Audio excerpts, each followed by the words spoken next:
নমস্কার বন্ধুরা, প্রতিমা রান্নাঘরে সব বন্ধুদেরকে স্বাগত জানিয়ে শুরু করছি আজকের রেসিপি। আজকে আমি তোমাদের সাথে দুর্দান্ত স্বাদের নিরামিষ আলু পটলের রেসিপি শেয়ার করব। এইভাবে আলু পটল রান্না করলে অনুষ্ঠান বাড়ির থেকেও 100 গুণ বেশি স্বাদের হবে। আমি এখানে পরিমাণ মতো আলু পটল কেটে ধুয়ে নেওয়ার পর একটা অন্য জায়গাতে নিয়ে নিচ্ছি অল্প হলুদ আর অল্প লবণ। এবার এই লবণ হলুদের মধ্যে পটলগুলোকে তুলে নিচ্ছি। পটলগুলোকে সবের প্রথম ভালো করে লবণ হলুদটা মাখিয়ে নেব। ঠিক মাছে যেভাবে লবণ হলুদটা মাখায় সেইভাবে লবণ হলুদটা এই পটলের মধ্যে মাখিয়ে নিলে ওইদিকে অন্য কাজ করতে করতে পটল থেকে কিন্তু অনেকটা জল বেরিয়ে যাবে। এতে করে পটলটা যখন আমি ভাজবো বা রান্না করব তখন কিন্তু পটলে একটুও বেশি তেল টেনে নেবে না। দেখো, পটলে লবণ হলুদ মাখানো হয়ে গেছে, আলুও কেটে ধোয়া হয়ে গেছে। এবার রান্নাটা শুরু করব। তোমরা কিন্তু স্কিপ করো না, পুরোটা দেখো। দেখো, গ্যাস জেলে কড়া বসিয়ে দিয়ে কড়াতে দিয়ে দিলাম তেল। খুন্তি দিয়ে এবার তেলটাকে কড়ার উপর পর্যন্ত চাড়িয়ে নিচ্ছি। ততক্ষণে কড়া শুদ্ধ তেল ভালো করে কিন্তু গরমও হয়ে গেছে। এখন এতে দিয়ে দিচ্ছি আমি আলুগুলো। খুন্তি দিয়ে এবার উল্টে পাল্টে আলুগুলোকে নাড়াতে থাকব।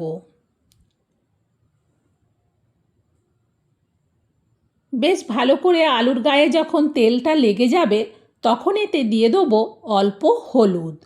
না হলে আলুগুলো একটু দেখতে সাদা লাগছে, একটু হলুদ দিয়ে দিলে আলু ভাজার কালারটা কিন্তু বেশ সুন্দর হয়।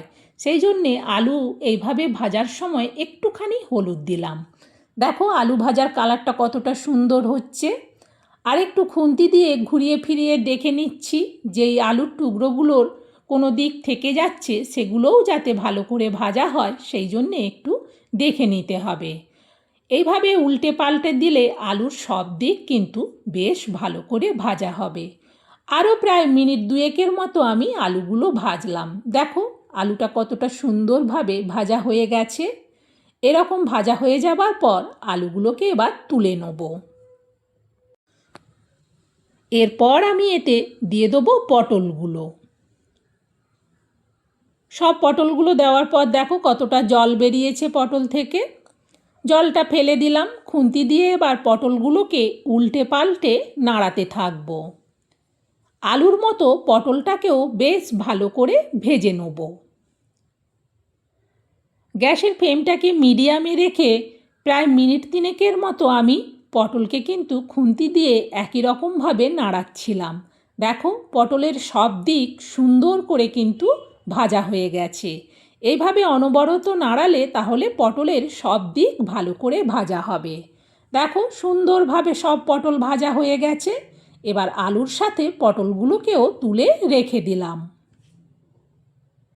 কড়াইতে যা তেল আছে এই তেলের মধ্যে দিয়ে দিচ্ছি অল্প কালো জিরে, আর দিচ্ছি অল্প দারুচিনি আর ছোটো এলাচ, আর দিয়ে দিচ্ছি তেজপাতা। এবার 2 মিনিট এগুলোকে ভালো করে ভেজে নেব। সুন্দর যখন সেন্ট বেরোবে তখন এতে দিয়ে দেবো পরিমাণ মতো হলুদ। এরপর দিচ্ছি অল্প একটু হিং। এই হিংটা দিলে আলু পটলের তরকারিটা নিরামিষ তো ভীষণ সুন্দর সেন্ট হয়। এরপর এতে দিয়ে দিচ্ছি গ্রেট করা আদা, চা চামচের মাপে 1.5 চামচ। যেহেতু আমি পুরো নিরামিষভাবে বানাবো সেই জন্যে একটু আদাটা বেশি দিলাম। এবার ভালো করে আদাটাকে ভেজে নেব। এখন এতে দিয়ে দিচ্ছি পরিমাণ মতো লবণ, আর দেব অল্প একটুখানি চিনি। আবারও খুন্তি দিয়ে মশলাটাকে নাড়াতে থাকব। সব মশলা কিন্তু বেশ ভালো করে ভাজা হয়ে গেছে। এখন এতে দিয়ে দিচ্ছি লঙ্কার গুঁড়ো। আবারও একটু খুন্তি দিয়ে মশলাটাকে উল্টে পাল্টে নেড়ে দিলাম। এই মশলা থেকে কিন্তু বেশ সুন্দর সেন্ট হচ্ছে। এখন এতে দিয়ে দিচ্ছি 1/2 চামচ ধনে গুঁড়ো আর 1/2 চামচেরও কম জিরে গুঁড়ো। আবারও একটু ভালো করে মশলাটাকে কষিয়ে নিলাম। মশলাটা শুকনো শুকনো লাগছে। এখন দিয়ে দিচ্ছি টমেটো পেস্ট। একটা বড় সাইজের গোটা টমেটোর পুরো পেস্টটাই দিলাম। দেখো, মশলাটা একটু জল জল ভাব হয়েছে। টমেটো পেস্টটা দিলে কিন্তু মশলাটা একটু জল জল ভাব হয়। এবার ততক্ষণ এটাকে কষাবো যতক্ষণ না টমেটোর জলটা শুকিয়ে মশলা আর তেল আলাদা হচ্ছে। দেখো সুন্দরভাবে মশলা কষানো হয়ে গেছে। দিয়ে দিচ্ছি এবার ভেজে তুলে রাখা আলু আর পটল। আলু পটল দেওয়ার পর ভালো করে এবার মশলার সাথে আলু আর পটলটাকে কিন্তু কষিয়ে নেব। যতক্ষণ না পুরো মশলা পুরো পটল আলুর মধ্যে মিশছে, সুন্দর করে সেট হচ্ছে, ততক্ষণ কিন্তু এটাকে কষাতে থাকবো। তাড়াহুড়ো করে জল ঢেলে দিলে কিন্তু খেতে ভালো লাগবে না। দেখো সুন্দরভাবে পটল আর আলুর সাথে পুরো মশলাটা কষানো হয়ে গেছে। কড়াতে কিন্তু আর একটুও লেগে থাকছে না। এই মতো যখন কষানো হয়ে যাবে তখন এতে দিয়ে দেবো পরিমাণ মতো জল। তবে যেহেতু আলু পটলের তরকারি অনুষ্ঠান বাড়ির থেকেও টেস্টি বানাবো, সেই জন্যে অল্প জল দিচ্ছি। শুধু আলু পটলটা সেদ্ধ হবে সেই মতো জলটা দেওয়ার পর এটাকে ঢেকে দিচ্ছি। ঢেকে গ্যাসের ফ্লেমটাকে বাড়িয়ে দিলাম। ফুটে ওঠার আওয়াজ হতেই কড়ার থেকে আমি ঢাকনাটা সরাচ্ছি। দেখো আলু পটলটা ফুটছে আর কি ভীষণ সুন্দর সেন্ট হচ্ছে।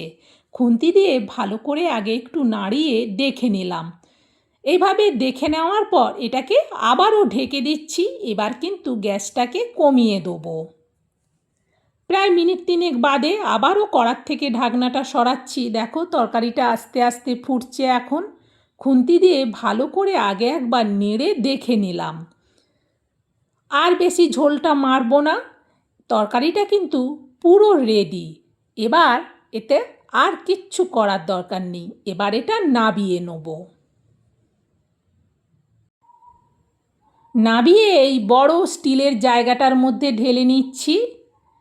বন্ধুরা এইভাবে গরম মশলা, কালো জিরে আর হিং দিয়ে একবার শুধু বানিয়ে দেখো। অনুষ্ঠান বাড়ির থেকেও 100 গুণ বেশি সেন্ট আর বেশি টেস্ট হবে। বন্ধুরা আমার এই নিরামিষ আলু পটলের রেসিপিটা তোমাদের কেমন লাগলো সেটা অবশ্যই কমেন্টে জানিও। ভালো লাগলে একটা লাইক দিও আর রেসিপিটা শেয়ার করে দিও, যাতে এইভাবে নিরামিষ আলু পটলের তরকারিটা সবাই বাড়িতে বানিয়ে নিতে পারে। এটা যেমন দুর্দান্ত টেস্ট হয় তেমন ভীষণ সুগন্ধ হয়। আর এটা দিয়ে ভাত, রুটি, মুড়ি, পরোটা দুর্দান্ত লাগবে খেতে। আজকের মতো রেসিপি শেষ। সবাই ভালো থেকো, সুস্থ থেকো বন্ধুরা।